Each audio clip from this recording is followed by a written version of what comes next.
natutuwa lang ako kasi hindi ako tinubuan ng pimples. Before kasi, mami, dati nag-try ako na gumamit ng facial wash, yung yung fans pa yun, noon pa yun mga mi. Bata-bata pa ako. Gumamit ako ng facial wash pero talagang tinubuan ako ng maraming pimples. Hi mga mi! Welcome back to my channel! Meron ako share sa inyo mga mi na perfect facial wash lalo na sa mga oily skin na katulad ko. So I decided na itigil ko na yung paggamit ng soap sa mukha ko, lalo na yung mga matatapang na sabon. Mahilig kasi talaga ako gumamit ng mga sabon na matatapang sa mukha ko. So ayun ang napala ko. Nakita nyo, super dami ng mga pekas ko sa mukha. Yung mukha ko mga mi, ay manipis lang yung balat ko dito sa mukha. So, kaya siguro nagkakaroon siya ng maraming pekas or tinutubuan ng pekas yung mukha ko dahil nga sa mga ginagamit kong sabon na matatapang. So, yun tinigil ko na. Sakto naman mga mi, meron ako isang basang comment sa isang video ko na sabi niya is perfume falls naman daw yung i-vlog ko. Ito, perfect ito sa mga may pimples, acne marks, and sa mga oily skin. Matagal ka na dito sa aking YouTube channel na nanunood, siguro alam mo talagang super oily yung mami nyo. Itong dalawa na to, una to yung ginamit ko, si Maxi Peel Facial Wash. Ito muna yung tinry ko kasi hindi ko pa to nakita. Ito napakaganda nito mga mi. Maxi Peel Facial Wash, antibacterial, deep cleansing, vitamin E, enriched. And alam niyo naman siguro kung paano siya gamitin. So, hindi ko na siya i-discuss. Yun nandito sa likod.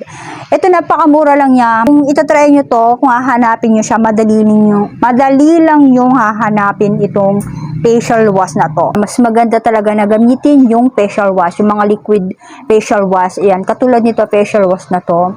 So, kung sensitive skin kayo mga mi at saka oily skin, mas maganda siguro yung mild. I-try nyo yung mild. And itong si Maxi Peel, napakamura lang nito. Nasa 56 lang ata yung bili ko nito mga mi.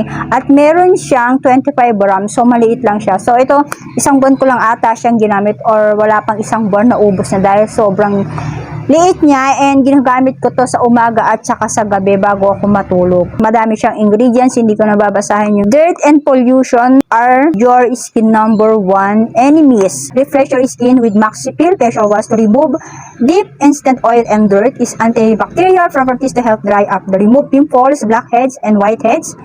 At meron itong vitamin B5, B3, and E to help give your skin that healthy glow and renewed feel.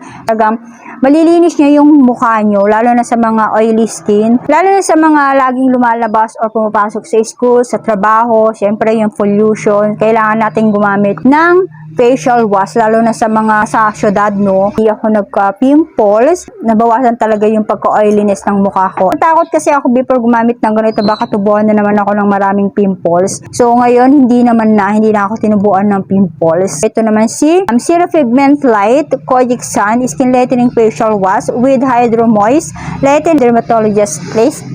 Meron itong 100 grams, nabili ko ito ng 149 pesos only. Sobrang matagal ko siyang ginamit mga mi. At napakaganda nito. Sobrang nagustuhan ko to dahil dito naglighten yung mga itim ko sa mukha or yung tinatawag nilang dark spot o pekas. As you can see before, maitim yung mga yan. Ngayon, hindi na siya dumadami. Before dito ang dami, tumutubo tapos umiitim yung mukha ko. Pero nang ginamit ko tong si Kojic ng facial wash, perfecto sa may pimples, may acne, ka-effective niya. Kaya ko siya sinabing best facial wash dahil napakaganda niya for me. Ewan ko lang sa iba, siguro hiyangan lang. So, sobrang nahiyang sa akin itong mga facial wash na to.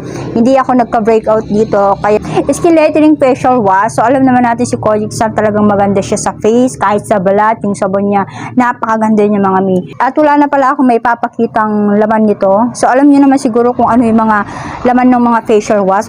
Ito, napakabango nito mga mi, yung issue niya. So, kukunti na lang din to. Ito naman kay Maxi Peel.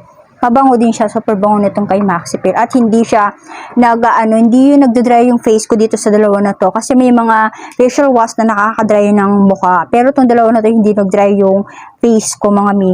Maganda talaga siya. Napaka-smooth niyang gamitin. And sa umaga at sa gabi ako naghihilamos. After ko maghilamos, feeling ko napakalinis na ng mukha ko. Wala ka na talaga makita mga dirt, ganyan. Wala ka na makahawakan sa mukha mo. Napakakinis hawakan. Yung makinis lang guys. And then, masyado siyang malambot pagka ginagamit ko tong si facial wash ni Kojie-san. Pag tinutubuan ako ng pimples, bago tayo reglahin, di ba, tinutubuan tayo ng mga pimples, ganyan.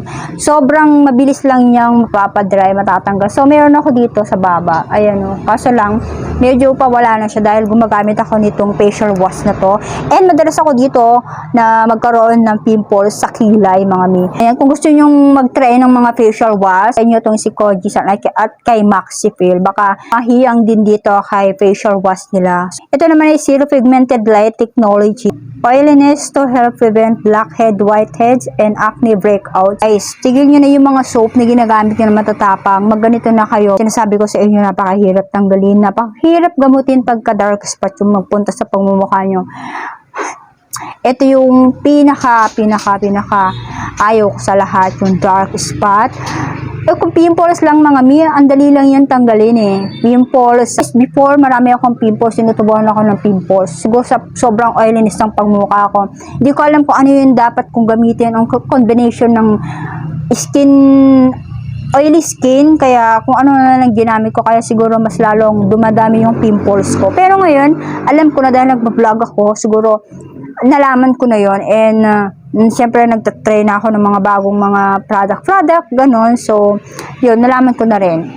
Late na rin nalaman ko mga mi. Siyempre, pagka bata-bata ka pa, hindi mo pa alam talaga kung ano yung mga hiyaw sa mukha mo or combination ng pagmumukha mo. So, yung gamit ko lang ng gamit, ganon. Like me, before kung ano na talaga ginamit ko, kung ano yung uso, kung ano yung mga nauusong mga product, magandang product, natitrending na product, yun talaga yung sinusunod ko.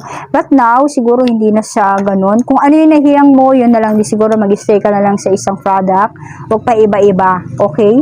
Kasi mas makakasira ng mukha. So, yun mga mi, sana mag-subscribe kayo dito sa aking channel.